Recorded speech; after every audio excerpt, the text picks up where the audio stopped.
Le souci de Félix et de l'Union sacrée, c'est simplement de se maintenir au pouvoir. Ils sont prêts à tout vendre. Ils peuvent vendre le fleuve Congo. Ils peuvent vendre tout Kinshasa. Pourvu que l'on Félix reste président de la République, même si c'est seulement la 12e rue limitée qui reste. Et ça, ce n'est pas acceptable. De mon point de vue, nous sommes partis négocier à position de faiblesse. Nous devons les reconnaître. On a eu, comme on le dit toujours, malheur aux vaincus. Malheur aux vaincus, aux États-Unis, c'est un acte de capitulation. À Doha va finir par un accord pire que celui du 23 mars 2009. Yeah. À ce stade, je posais la question si on peut faire marche arrière ou on peut déjouer, parce que ça, ce n'est qu'une intention. Il faut maintenant transformer cela en action concrète. Est-ce que par rapport à la déclaration de principe, l'avant-projet qui sera proposé n'échappera pas à vos analyses? Bien entendu, il ne va pas échapper à nos analyses. L'avantage que nous avons ici avec les États-Unis, c'est que la déclaration de principe a été portée à la connaissance du Congolais, du public. Nous espérons que le projet, le draft de l'accord de paix sera également porté à la connaissance du public. C'est différent de ce qui a été signé entre Kagame et Kabila en novembre 2008. Là, on parle toujours d'accord secret, duquel est née la fameuse opération Umoja-Wetu, à laquelle Kamere s'était opposé, qui a entraîné son éviction de l'hémicycle. Ici, nous avons l'avantage que la déclaration de principe est connue et nous donnons déjà des observations pertinentes. L'avantage en quel sens? Est-ce que le Parlement peut s'inviter au débat? Si par nous exemple, s'y opposer fermement? Non. Nous n'avons pas un Parlement capable de s'y opposer. Déjà, Kamere lui-même, il est dans un mauvais drap. Vous savez quel est son parcours pour qu'il parvienne à se retrouver président de l'Assemblée nationale. Il est passé par un baptême de feu, l'accusation projet 100 jours, toute cette diabolisation de l'opinion qui ne nous donne pas la garantie qu'il fasse preuve d'un engagement sérieux à vue d'un contrôle parlementaire rigoureux, à moins qu'il ne nous prouve le contraire. Totikala Setseko, Ndenali Puta, na wax de Maman Moseka, Letoko Maka légende, na 3.5, 4.5, to 5.5 $, signature Yalibela et Tikali, inoubliable, avec le wax de Maman Moseka.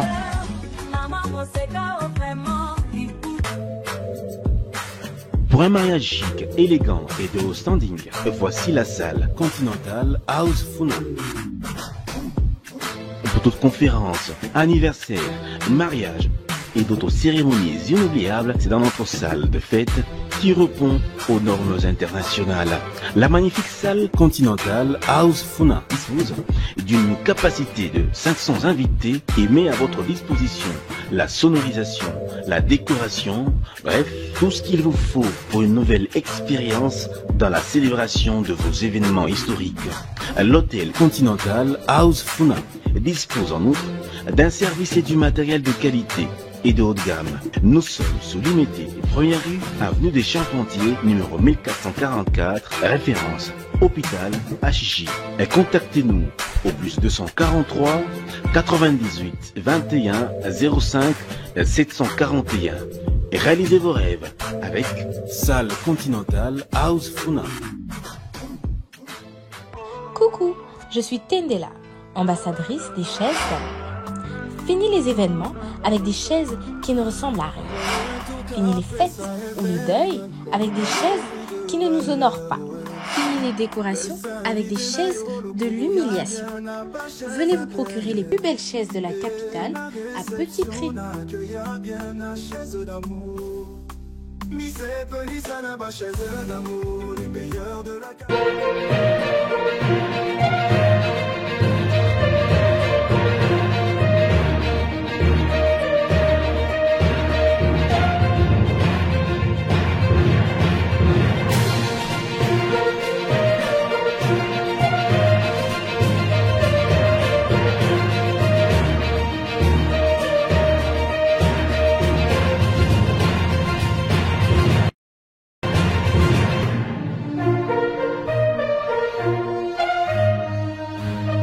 préoccupation sécuritaire reste un point névralgique pour la République démocratique du Congo, ces géants aux jambes cassées qui essayent de se relever de ce multiple coups reçus.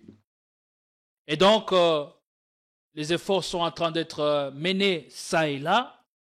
Mais nous nous posons la question de savoir si nous sommes dans la bonne direction. La trajectoire est-elle enfin bien activée ou nous sommes encore sur le qui-vive?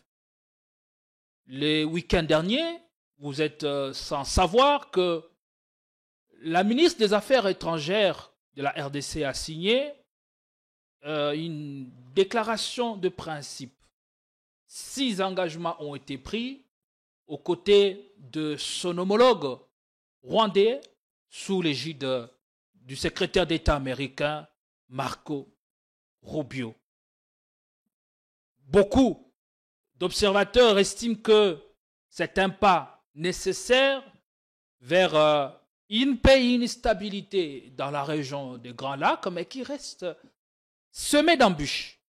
Nous allons essayer d'analyser de fond en comble le contour de cette déclaration de principe qui n'est pas encore un projet ou un accord proprement dit. Les deux parties ont convenu de la nécessité de parvenir à un accord ou à ébaucher un accord d'ici les 2 mai prochains. Ces engagements qui sont pris devront donc se transformer en actions concrètes. Alors, qu'est-ce qui fera que ces engagements soient mis en œuvre? Il faudra que toutes les parties puissent dépasser leurs intérêts divergents pour parvenir à la paix, qui reste un vœu pieux pour le Congolais.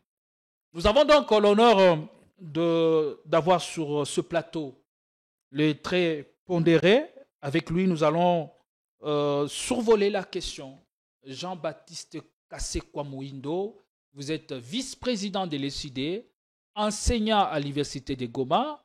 Donc, je ne sais pas sur quelle casquette aimeriez-vous que l'on aborde ces sujets cruciaux. Je suis simplement habitant de Goma et donc l'une des victimes directes de la guerre. Et à ce titre, je partage et je porte la souffrance de tous mes compatriotes sous occupation, de Bukavu, de Kamanyola, de Lubero, mais sans oublier ceux-là qui sont victimes d'un génocide oublié dans le territoire de Lubero-Beni, dans le territoire de Djougou à Mahagi, à Mambasa, à Irumu, sans oublier ceux qui vivent toutes ces années de guerre dans les hauts plateaux d'Uvira, de Fizi. Bref, la casquette dans laquelle je me reconnais, c'est celle d'un citoyen, d'un habitant de Goma. Victime habitant directe dans de cette cette agression. zone-là, né sous la guerre, vivant sous la guerre au quotidien. Voilà les lots quotidiens de moi-même et de mes compatriotes et qui définit notre identité. Donc, partant de cette explication pour l'entrée à la matière, je suppose que vous aurez à parler avec votre cœur.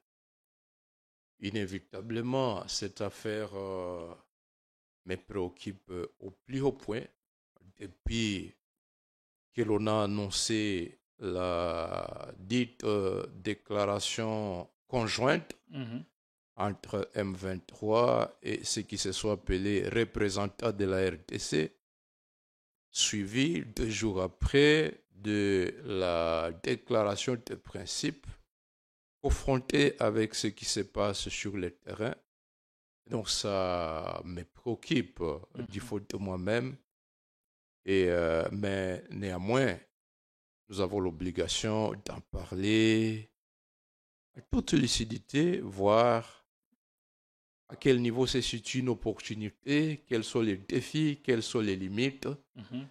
Pas forcément à verser sous les coups de la passion ou de l'émotion.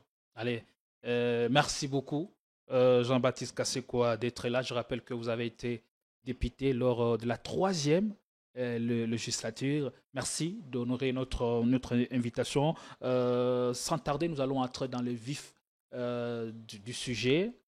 On parle de la déclaration de principe. Attaque enseignant, attaque acteur politique. Qu'est-ce que cela vous laisse dire ou qu'est-ce que cela signifie exactement? Le sens de cela est clairement dit dans le paragraphe introductif de la dite déclaration.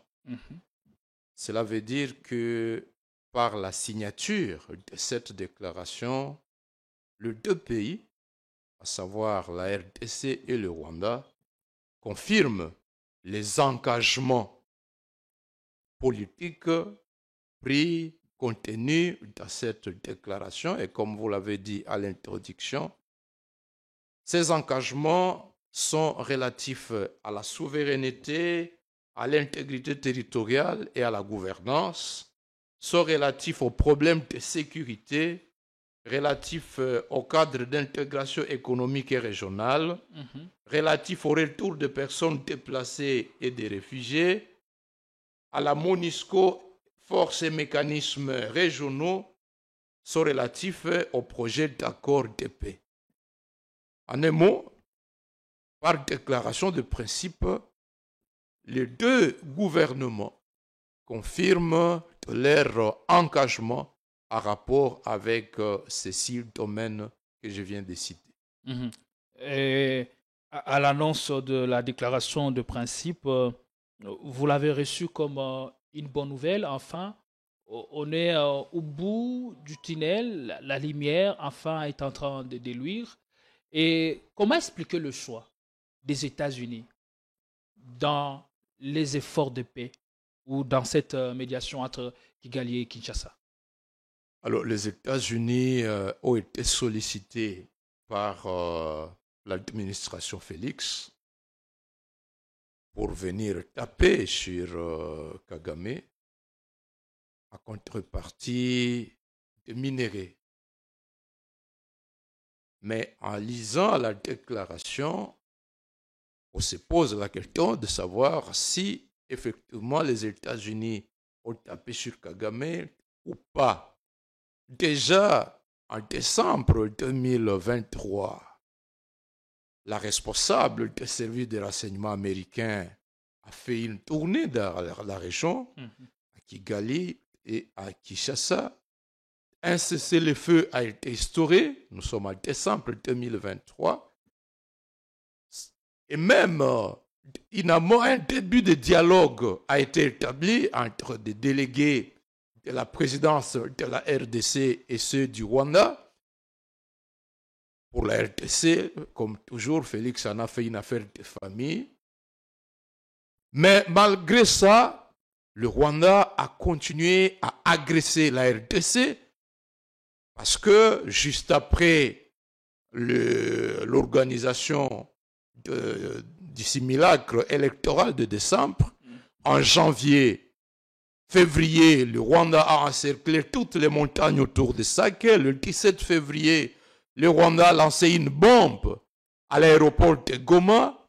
Ça n'est suivi l'occupation, n'est-ce pas, de Rwindi, Kibirizi, Nyanzale, à larga des milliers de compatriotes sur les chemins de l'exil. Ça n'est suivi l'occupation de Kanyabayonga, Kirumba, Kassé, jusqu'au chef-lieu du territoire de Lubero, près de Butembo. Ça n'est suivi, il y a eu ce qu'ils ont appelé trêve humanitaire sous la supervision des États-Unis, le 4 juillet. Ça n'a pas suffi. Voyez-vous déjà cesser le fait de novembre 2023, sous supervision américaine, bafoué par le Rwanda.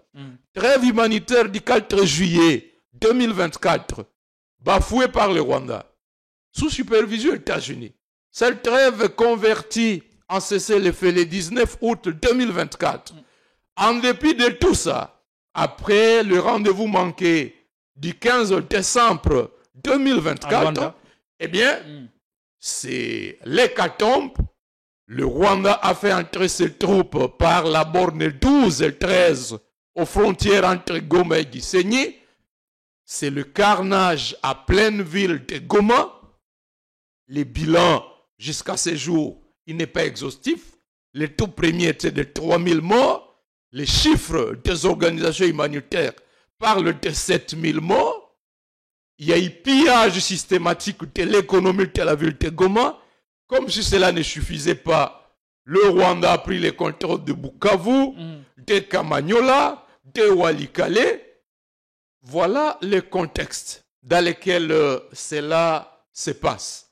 Alors, aujourd'hui, on en arrive à une déclaration de principe. Vous posez la question, pourquoi seulement aujourd'hui? Est-ce que la demande de Félix a finalement trouvé un écho?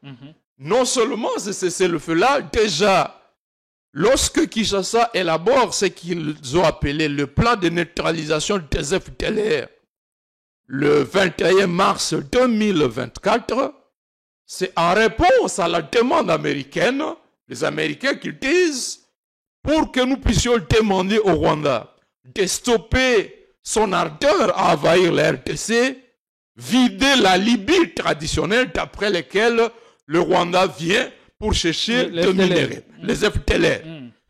Eh bien, la RDC s'est dit, on n'a pas d'autre choix.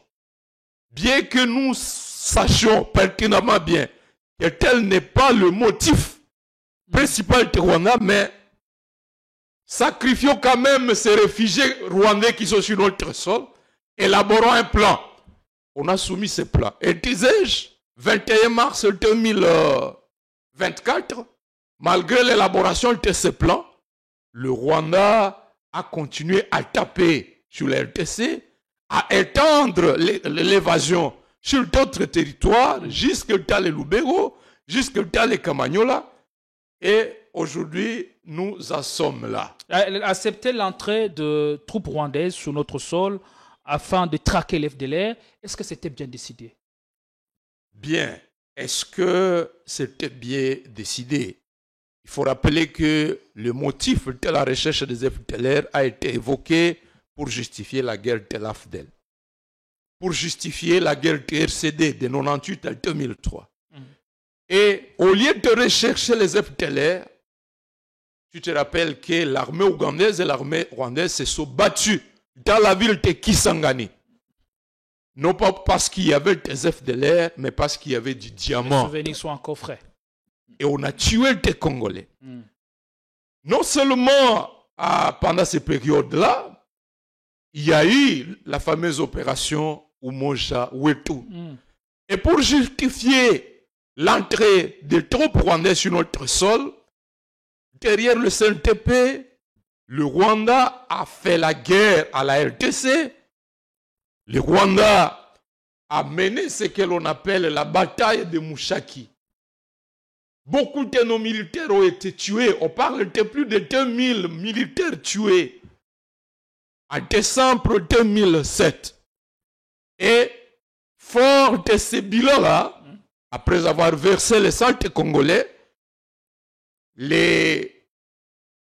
ceux qui font la plaidoirie à faveur du Rwanda ont dit, avec cette défaite des FARDC devant le CNDP, supplétif du Rwanda, il n'est pas imaginable de concevoir que les FARDC peuvent lancer des offensives efficaces contre les FDLR.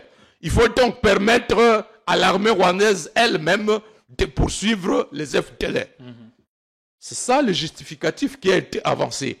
Aujourd'hui, je pense d'ailleurs, pour ne pas anticiper, à côté de cette déclaration de principe qu'il faut lire entre les lignes, à côté de ce qui se fait déjà à Doha, il n'est pas surprenant que le Rwanda et ses défenseurs soutiennent que, après avoir assisté à la déroute des FARDC à Goma, à Bukavu et dans toutes ces villes-là, vous ne pouvez plus nous opposer le fait que ce sont les FARDC qui vont traquer les FDLR.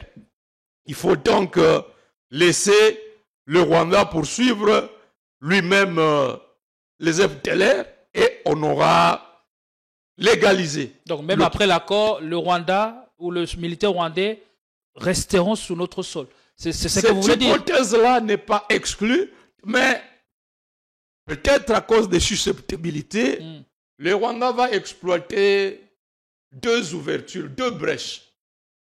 La première brèche va découler des négociations directes entre le gouvernement de la RDC avec l'AFC M23.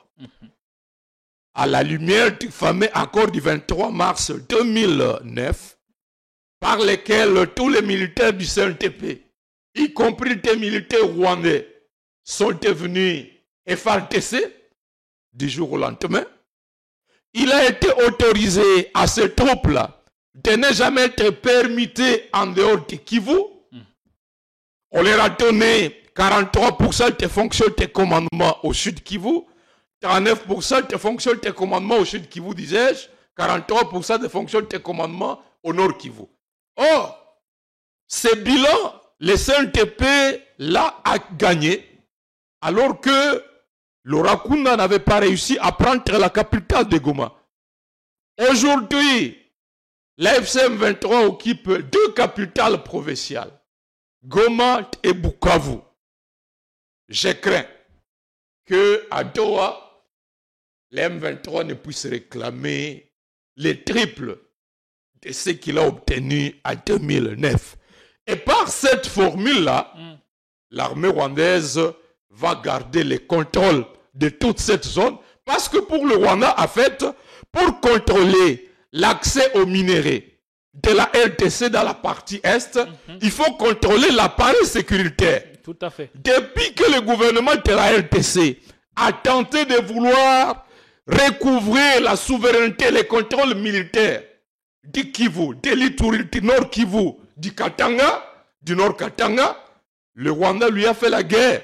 Souvenez-vous, la guerre contre le général Nyabiolwa en février 2004. La guerre contre le général Mbunjamabe.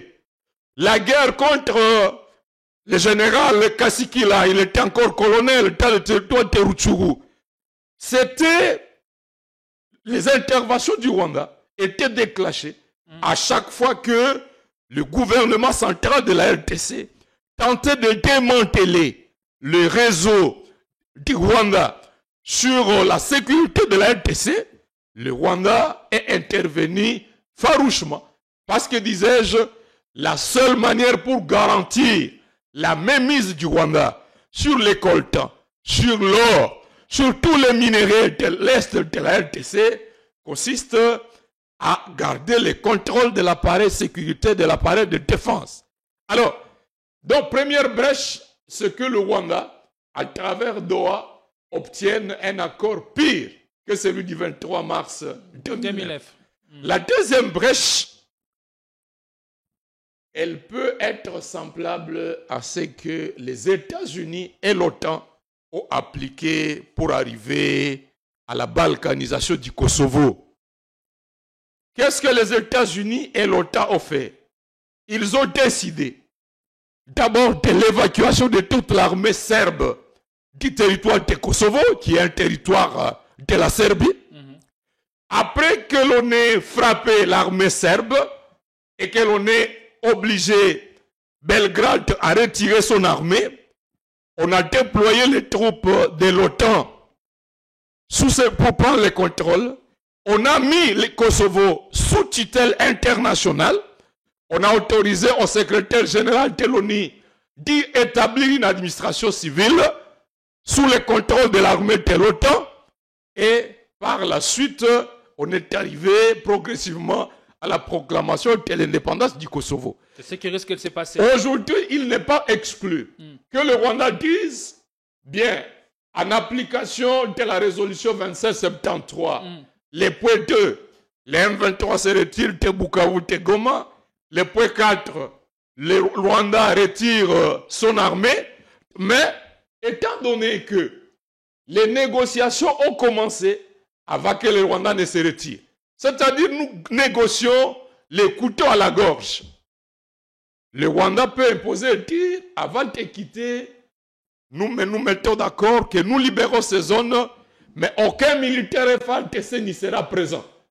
Vous vous souvenez que lorsque la force EAC a été déployée à Rutshuru ou à Masisi, les gens du M23 ont dit nous nous retirons au profit des troupes ougandaises, kenyanes, burundaises de l'EAC, mais aucun militaire FARDC n'est autorisé à fouler son pied à Kibumba, à Rutshuru. Donc il n'est pas exclu que lors des négociations, le Rwanda décide de la non-progression, mais garde le contrôle sur les villes déjà qui sont passées sous leur contrôle. Alors, comment déjouer ces plans lors des négociations? Soit il se retire, mais il garde le contrôle, nous laissons l'appareil militaire. Nous laissons ce territoire sous le contrôle d'une force neutre. Et il faut lire entre les lignes le point 5 de la déclaration de principe de Washington. Les deux parties, le Rwanda et la RDC, disent qu'ils se déclarent, ils s'engagent, je voudrais lire ça. Allez-y. Les deux pays s'engagent à soutenir la MONUSCO conformément à son mandat et s'engagent à protéger, faciliter et promouvoir la capacité de la MONUSCO à protéger les populations civiles et à s'acquitter de toutes les obligations mandatées par le Conseil de sécurité des Nations Unies. Donc, si le Conseil de sécurité des Nations Unies décide qu'on retrait du Rwanda, au retrait des troupes de la AFC M23, que ces territoires-là restent sous mandat de la MONUSCO, les deux pays s'engagent à soutenir ça. Et il n'est pas exclu que dans les prochains jours, nous voyons effectivement le Conseil de sécurité reconfigurer le mandat de la MONUSCO en rendant ce mandat-là spécifique à cette partie de la République. Donc la MONUSCO à laquelle la population était hostile ne devra plus quitter ces zones, mais elle va y rester. En tout cas, pendant un long moment encore. La RDC s'est engagée à ça, le Rwanda s'est engagé à ça. Les États-Unis, alors que Trump est en train d'opérer des coupes budgétaires à toutes les missions des Nations Unies, cette fois-ci, Washington s'engage à soutenir le maintien de la MONUSCO là-bas. Vous nous avez fait un tableau ici de tous les efforts passés.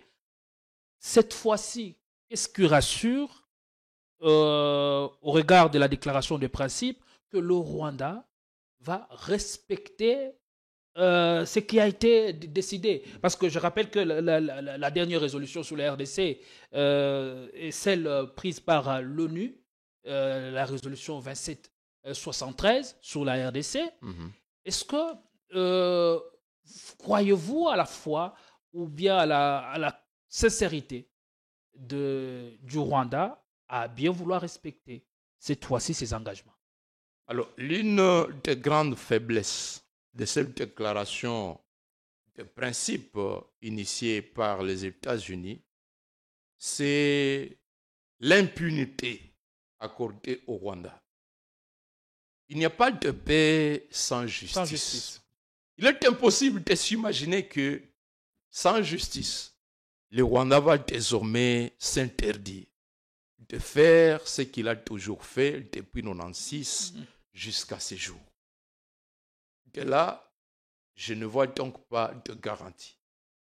Les mêmes acteurs de violences, de massacres, de crimes contre l'humanité, tels que documentés dans le rapport Mapping et dans d'autres rapports, sont présents à Goma. Et on leur garantit l'impunité, on est en négociation directe avec eux à Doha. Les États-Unis, l'armée rwandaise, disais-je, il est établi par les rapports des experts des Nations Unies que c'est le Rwanda qui a déployé entre 3 000 et 4 000. La prise de Goma, tous les éléments sont visibles pour attester combien le Rwanda est acteur dans le carnage. La déclaration de principe des États-Unis ne faut aucunement mention de ça.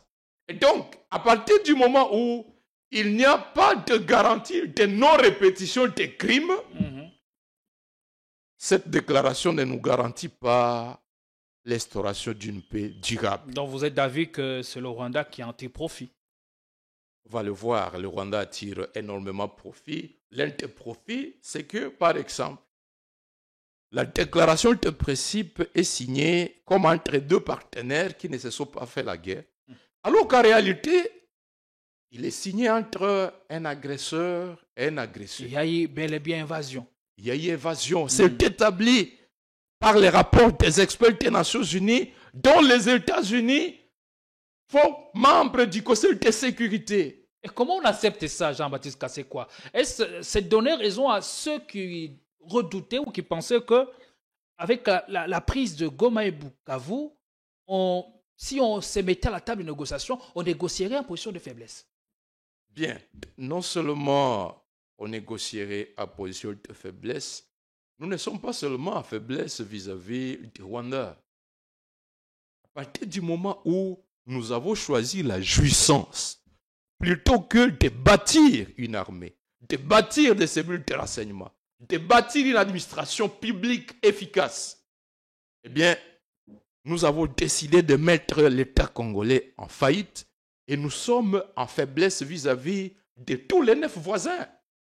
Est-ce qu'aujourd'hui, Kinshasa peut se permettre de poser à l'Angola une question au sujet de Kahemba ou au sujet de l'exploitation du pétrole là-bas?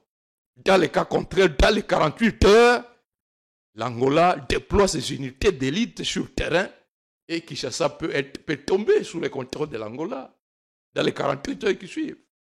Est-ce que Kinshasa est en mesure d'élever son petit doigt vis-à-vis de la Zambie, vis-à-vis du Burundi? Le Burundi intervient dans l'exploitation de l'or dans le Sud Kivu. Bujumbura, c'est le comptoir de tous ces circuits-là. Vis-à-vis de l'Ouganda, l'exploitation du pétrole dans les lacs Albert. Nous sommes en position de faiblesse sur toutes les lignes. Et bien entendu, ici, le Rwanda, il est celui qui le fait avec beaucoup plus d'arrogance, avec extrêmement de violence, avec l'ambition d'occuper des territoires. Eh bien, c'est là que la faiblesse est tellement visible.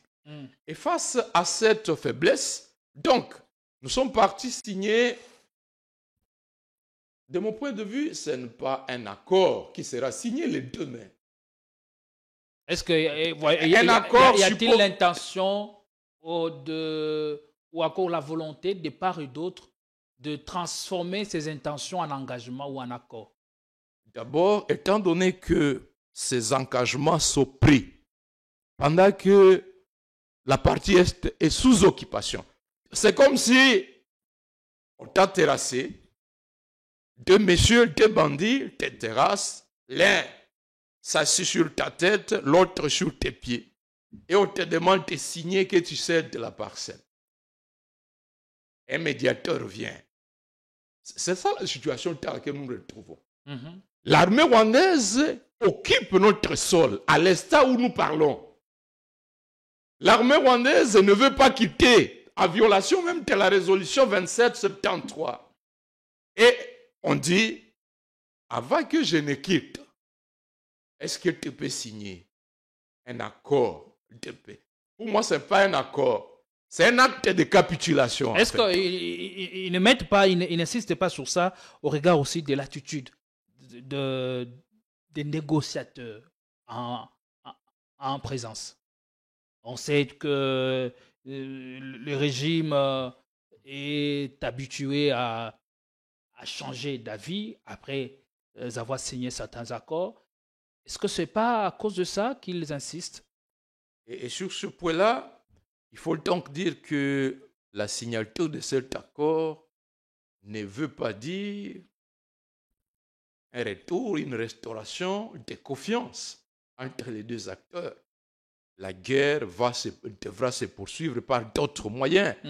Nous avons vu, malgré la signature de l'accord de Lusaka en juillet 1999, eh bien, la guerre ne s'est pas arrêtée jusqu'à ce que, d'ailleurs, paix à son âme, Mzee Laurent Désiré Kabila a été tué par ceux-là même avec qui on venait de signer l'accord de Lusaka. Donc, la signature de cet accord, de mon point de vue, à partir du moment où l'environnement est tel que nous sommes sous occupation, à partir du moment où il n'y a pas de garantie, de non-répétition des crimes contre l'humanité commis par l'agresseur, les volets justice, à partir du moment où on ne reconnaît pas que le Rwanda a quand même agressé la RDC, eh bien, il y a peu de chances que cet accord soit l'accord de paix. Néanmoins, cet accord peut aussi constituer une opportunité. Mais une opportunité à condition que, côté RDC, nous décidions d'être sérieux. Par exemple, au sujet du paragraphe relatif au cadre économique d'intégration. Intégration économique. Il est vrai, les États-Unis annoncent qu'ils vont ils veulent déployer des investissements importants dans la zone. Ils veulent exploiter les ressources. Ça peut réduire les incitations au conflit, l'intégration économique, dont fait mention la déclaration des principes. En principe, l'une des raisons pour lesquelles les États-Unis, à mon avis, s'impliquent pour contraindre les deux parties à signer cet accord, c'est qu'ils veulent mettre en valeur, exploiter toutes ces ressources de cette région-là. Et pour y parvenir, ils ont besoin que cela se passe d'une manière beaucoup plus organisée. C'est ce qui est dit, par exemple, au paragraphe 3, cadre d'intégration économique et régionale. Il est dit que les deux pays s'attendent à ce que ces cadres soient accompagnés du lancement ou de l'expansion d'investissements importants, y compris ceux facilités par le gouvernement américain et le secteur privé américain, visant à transformer l'économie régionale au profit de tous les pays, au profit de tous les deux pays. Donc, Trump et tous les investisseurs autour de lui voudraient exploiter les ressources là. Mais là où ça pose problème et ça dévoile de l'hypocrisie, la déclaration de principe dit qu'il faut établir un cadre qui offre aux deux pays un commerce et des investissements étrangers élargis et qui introduit une plus grande transparence pour garantir que les deux pays prospèrent grâce aux ressources naturelles de la région et grâce à des partenariats et des opportunités d'investissement mutuellement bénéfiques. Qu'est-ce que l'on entend par ressources naturelles de la région? Les ressources naturelles appartiennent au pays. Il fallait qu'on dise grâce aux ressources naturelles de chacun des deux pays. L'or du Kivu, ce n'est pas l'or de la région, c'est l'or de la RDC. Les coltas de Lubaya, ce n'est pas les coltas de la région. Mais ici, l'accord, la déclaration de principe dit ce sont des ressources de la région. Ce sont des parcs nationaux de la région. Donc on retombe dans ce que Sarkozy disait aux députés de la RDC, et nous devons partager nos minéraux avec le voisin. Cette déclaration de principe vient matérialiser la déclaration de Sarkozy. Et puis, pourquoi limiter la région seulement au Rwanda? Les ressources naturelles de la région. Il y a d'autres pays. Il y a le Burundi, il y a la Tanzanie, il y a la Zambie, il y a le Burundi, il y a tout ce pays de la région. En définitive, les États-Unis non seulement blanchissent le Rwanda, mais ils veulent nous l'imposer comme notre partenaire économique privilégié. De sorte que dans les investissements que les Américains veulent établir, il est dit, paragraphe 4 de ce point du cadre d'intégration, il est dit que les deux pays s'engagent à lancer ou à élargir la coopération sur des priorités communes telles que le développement hydroélectrique, notamment l'exploitation de la rivière Ruzizi, pour que l'énergie produite puisse alimenter effectivement toute la chaîne d'exploitation minière ou les industries de part et d'autre, ce qui n'est pas une mauvaise chose. Mais encore faut-il définir le cadre. Il dit notamment la gestion des parcs nationaux. Voilà. Nous avons le parc national de Virunga, qui est effectivement de part et d'autre de la frontière avec le Rwanda, mais il faut avouer que c'est le Rwanda depuis longtemps. Par le maintien des FDLR au nord Kivu et au sud Kivu, c'est le Rwanda qui travaille à la destruction systématique du parc national de Virunga. L'entretien de la guerre dans cette zone profite au Rwanda, qui montre à la face du monde que le parc national de Virunga n'est pas fréquentable du fait de la guerre, de l'insécurité, et conduit les touristes vers lui. Mais que ce soit aux États-Unis où il a fait cette déclaration, j'ai du mal à y croire. Selon vous aussi, qu'est-ce qui explique cet état de choses? Qu'est-ce qui explique qu'on en soit arrivé là? Est-ce que vous donnez raison à un des communicateurs de la MOUCA, Prince Epenge, qui estime pour lui que l'actuel chef de l'État, tout ce qu'il fait, c'est pour rester en vie politiquement? Oui, c'est manifeste. Sa priorité, c'est assurer sa survie. Raison pour laquelle, de mon point de vue, disais-je, cet accord peut en même temps constituer une opportunité. Ouais. Parce que on veut qu'on sache s'y prendre. Oui, qu'on sache s'y prendre. Parce qu'il est dit, par exemple, l'autre domaine, c'est la réduction des risques des chaînes d'approvisionnement en minerais et des chaînes de valeur minérale de bout en bout, transparentes, formalisées et licites, de la mine au métal transformé. De la mine, c'est-à-dire, par exemple, pour les coltas, de Rubaya jusqu'au métal transformé. La chaîne, supposons que la dernière phase de la chaîne se retrouve aux États-Unis. Alors, on voudrait assurer une traçabilité, mais le Rwanda se retrouve au niveau de la deuxième phase. Il y a des industries de transformation dans lesquelles les Américains vont placer des investissements au Rwanda. Le Congo va rester simplement dans la première phase. Rubaya, l'exploitation des matières brutes.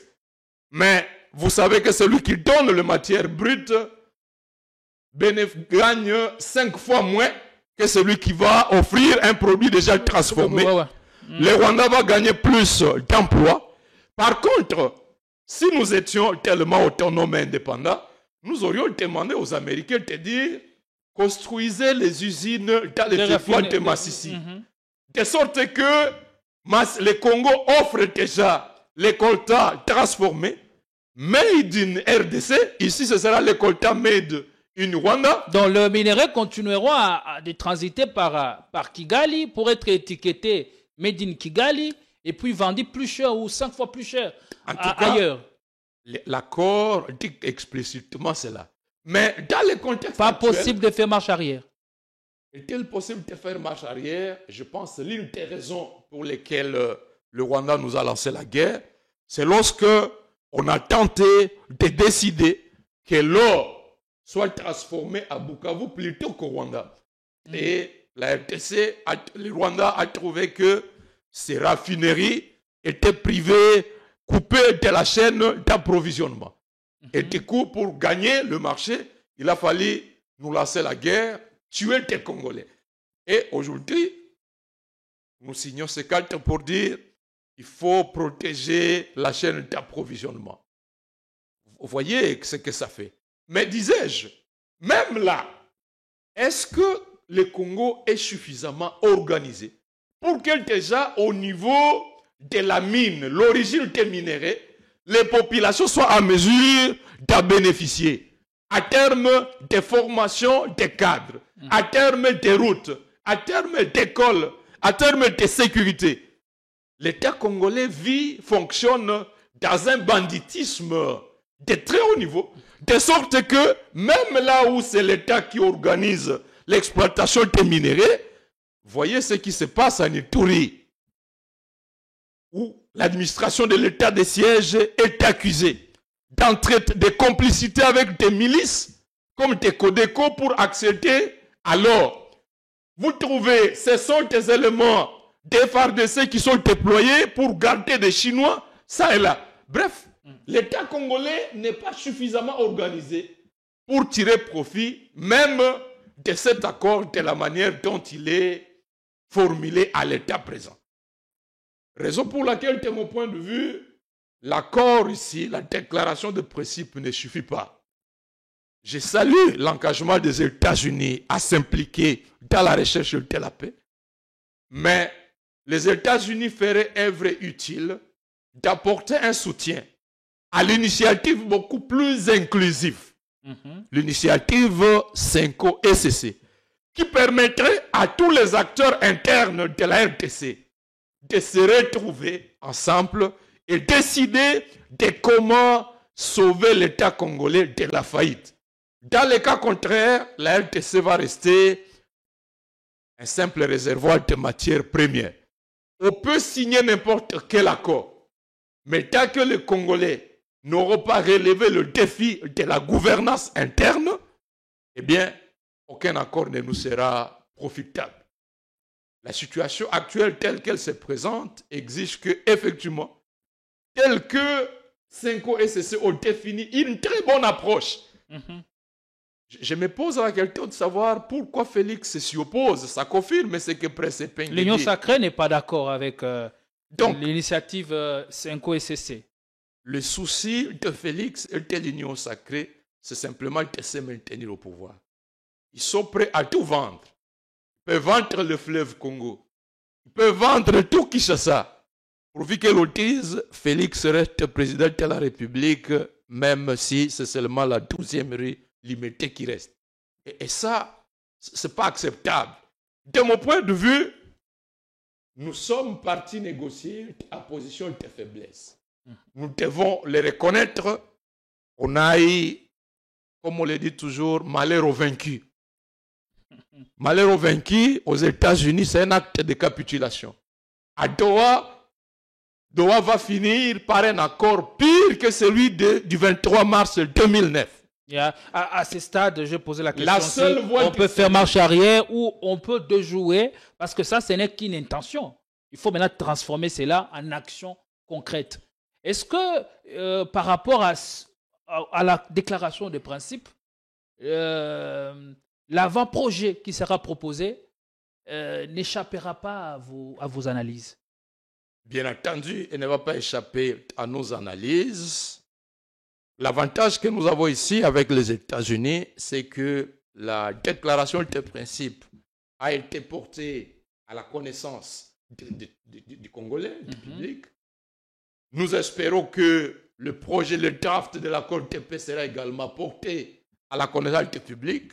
C'est différent de ce qui a été signé entre Kagame et Kabila en novembre 2008. Là, on parle toujours d'accord secret, duquel est née la fameuse opération Umoja Wetu, à laquelle Kamere s'était opposé, qui a entraîné son éviction de l'hémicycle. Ici, nous avons l'avantage que la déclaration de principe est connue et nous donnons déjà des observations pertinentes. L'avantage en quel sens? Est-ce que le Parlement peut s'inviter au débat si par nous exemple, avions s'y opposer fermement? Non, nous n'avons pas un Parlement capable de s'y opposer. Déjà, Kamere lui-même, il est dans un mauvais drap. Vous savez quel est son parcours pour qu'il parvienne à se retrouver président de l'Assemblée nationale.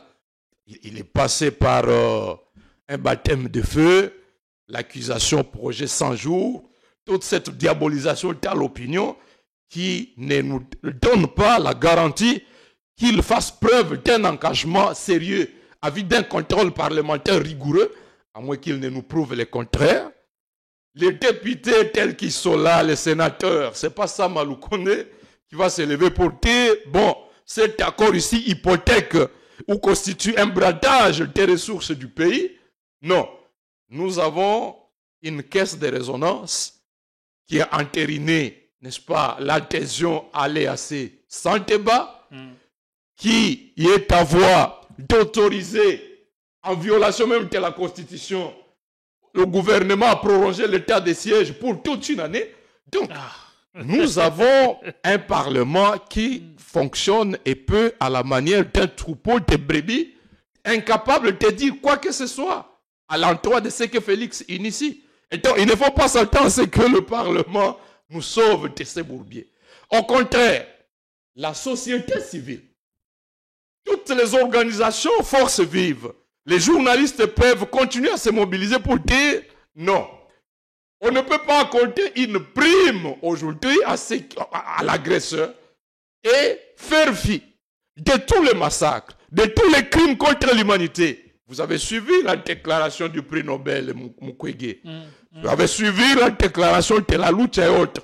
Il est possible que des victimes s'élèvent pour dire nous ne sommes pas contre la coopération avec le Rwanda.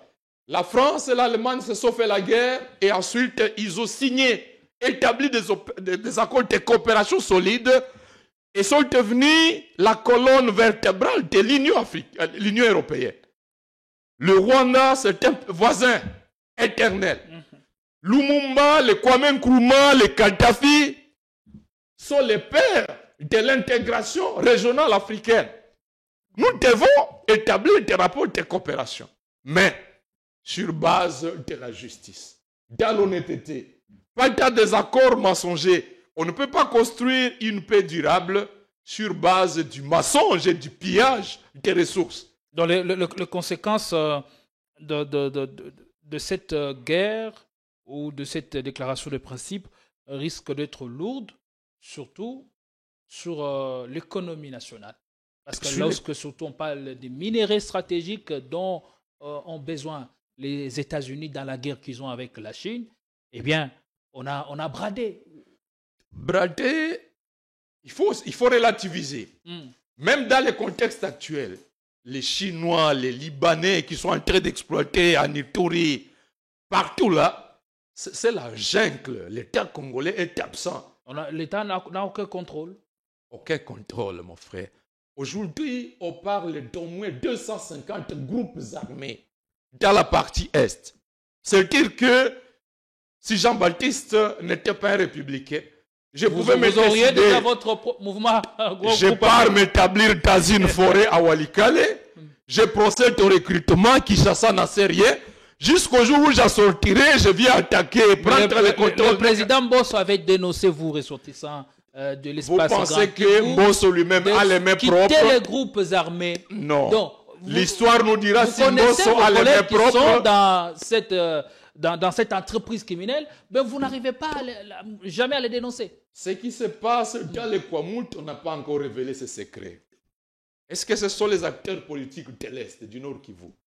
Est-ce que ceux de Kwango ont les mains innocentes? Ceux qui sont à Kinshasa. Bref, cette boutade de Mosso, je n'y reviens pas. Mais je veux dire que il faut relativiser. D'abord, la coopération régionale n'est pas une mauvaise chose. C'est une voie obligée. Deux, il est évident que du fait de la guerre, l'insécurité entretenue de longue date dans la partie Est, le Rwanda en a profité pour capitaliser l'installation de beaucoup d'investisseurs sur ce sol.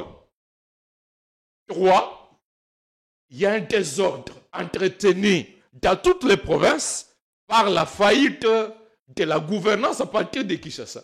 De sorte que nous ne savons pas capitaliser des opportunités d'investissement qui peuvent être orientées vers notre pays. La corruption systématique est établie à mode de gouvernance à Kinshasa. Un investisseur qui vient, un ministre lui dit c'est Mouyang. Un conseiller à la présidence dit vous devez me donner ma part. Et donc, ce genre de pratique, rien qu'en atterrissant à l'aéroport d'Engili, et un investisseur qui voit l'image de Kinshasa, les embouteillages de Kinshasa, et d'Engili de Kinshasa, il va à Kampala, il va à Tanzanie, il va à Nairobi, il va à Kigali. Il se dit, il y a un problème de mentalité à Kinshasa. On préfère donc plus investir là-bas que chez nous. Parce que l'émissaire les américain, infrastructures ne sont pas de qualité. l'émissaire américain a fait seulement 12 heures à Kinshasa. Il a passé 3 jours au Rwanda. Et 3 jours au Rwanda, on lui a fait visiter la chaîne de transformation des minéraux. À Kinshasa, je ne sais pas quel minéraux on lui a fait visiter. C'est de là que vient cette initiative de la déclaration de principe. Voyez déjà comment nous faisons notre plaidoyer, notre diplomatie. Est-ce que l'administration Trump aussi ne risque pas d'être une épine pour la RDC? Depuis son avènement, on voit comment est-ce que les choses bougent. Le Rwanda et ses supplétifs, ils ne vont plus continuer leur activisme. On parvient à la signature de la déclaration de principe. Trump égale business, affaires, Amérique d'abord. Nous n'allons et si pas... l'offre alléchante lui a été faite, eh bien, il saute dessus. Nous n'allons pas nous plaindre de ça. Bien au contraire, nous devons savoir comment capitaliser. Voyez-vous, du fait que nous entretenons une criminalité au sommet de l'État, ce sont aussi également des mafieux qui viennent s'investir dans le Walungu, dans le territoire de la RTC pour accéder aux minéraux. Mais si, tel que, en partie, la déclaration de principe dit qu'on va établir des partenariats transparents, de bout en bout, licites, formalisés, eh bien, c'est une opportunité. Mais, comme je l'ai dit, pour que nous puissions tirer profit de l'économie mondialisée de notre temps, il y a beaucoup de préalables internes que nous devons résoudre. Des préalables à terme de gouvernance minière. Des préalables à terme d'infrastructures. Quelle route pour nous permettre d'accéder aux minéraux dans le maniement? Des préalables à terme de redevabilité vis-à-vis des populations. Voyez comment vivent les populations de Kolwezi. C'est un pillage systématique des minéraux. Les carrés miniers sont devenus l'affaire d'un groupe familial autour de la présidente de la République et des ministres. Donc, il n'y a pas que le Rwanda qui est à plaindre. Mais déjà, le mercenariat politique tel qu'il s'organise dans l'exploitation des minéraux, suivez les rapports faits par la société civile de l'Ituri, des accusations autour de la chaîne de l'administration de l'état des sièges, dans le pillage systématique des minéraux en Ituri. Bref, à côté de la dimension externe, qui doit encore être recadrée à travers la déclaration de principe, le dialogue proposé par 5OSC devait nous permettre de nous mettre autour d'une table pour dire qu'il y a des problèmes internes qui méritent d'être adressés. Faute de quoi, eh bien, on peut bien signer l'accord dit de paix le 2 mai avec le Rwanda. Sur base de ces déclarations de principe, le Rwanda dit, je m'engage d'arrêter la guerre, je me retire, mais la RDC vient de s'engager d'assurer la régularité de l'approvisionnement en minerais.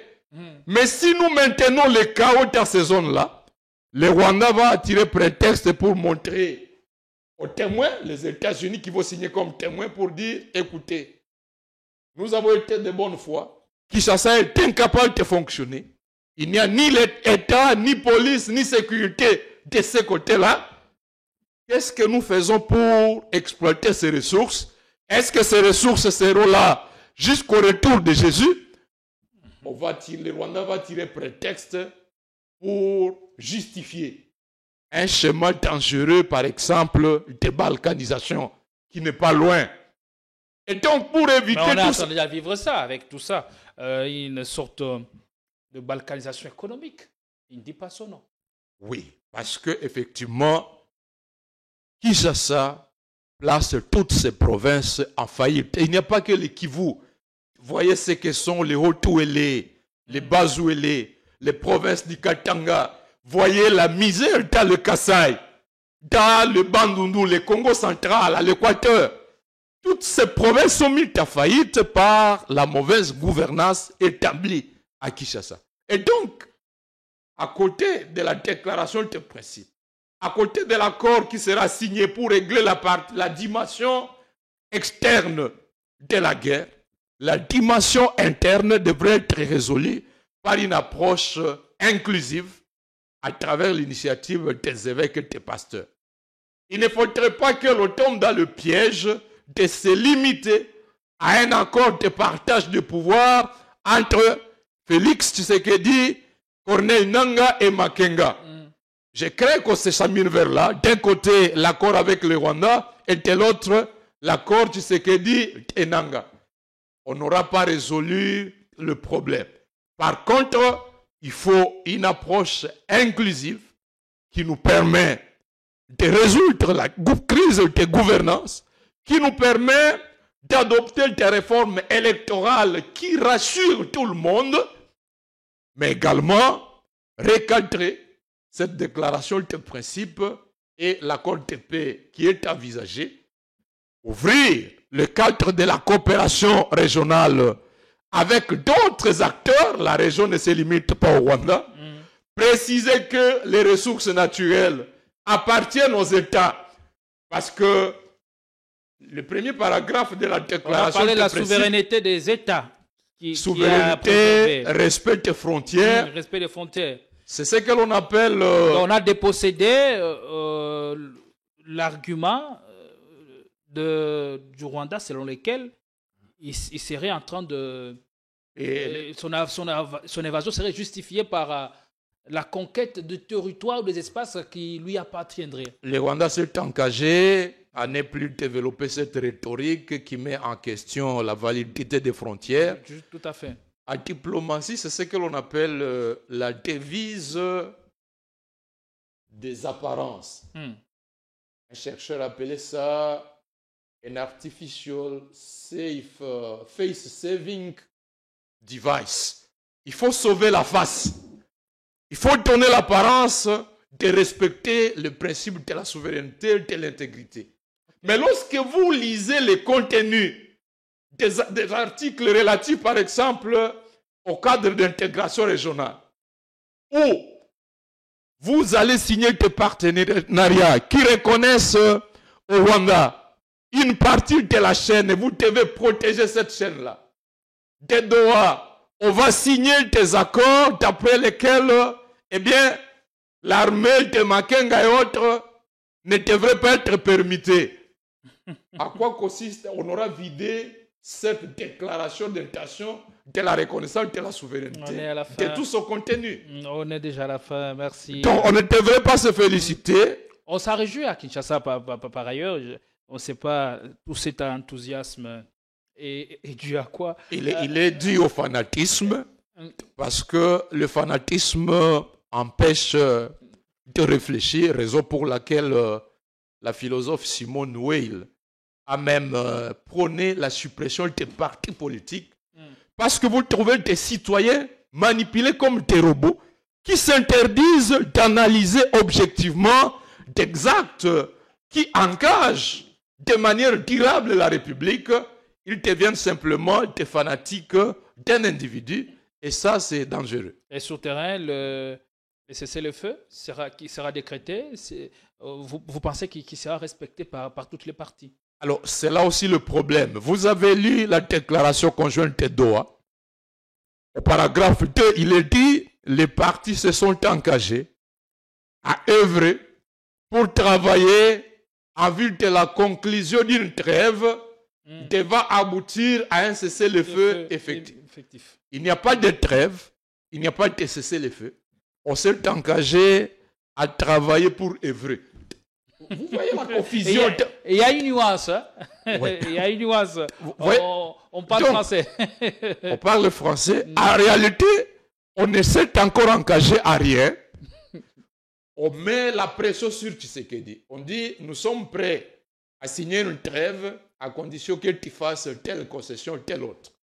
On va aux États-Unis, on dit, déclaration de principe, nous sommes prêts à respecter telle disposition de la résolution 2773, à condition qu'au préalable, tu nous donnes ceci, ceci et cela. Donc, nous négocions les couteaux à la gorge, que ce soit à Doha, que ce soit à Washington. Et ça ne nous donne pas la garantie que ces accords seront avantageux pour la République. Raison pour laquelle j'invite M. Félix à la bonne foi. La seule voie capable de sauver les intérêts de la République, c'est l'initiative 5-SC.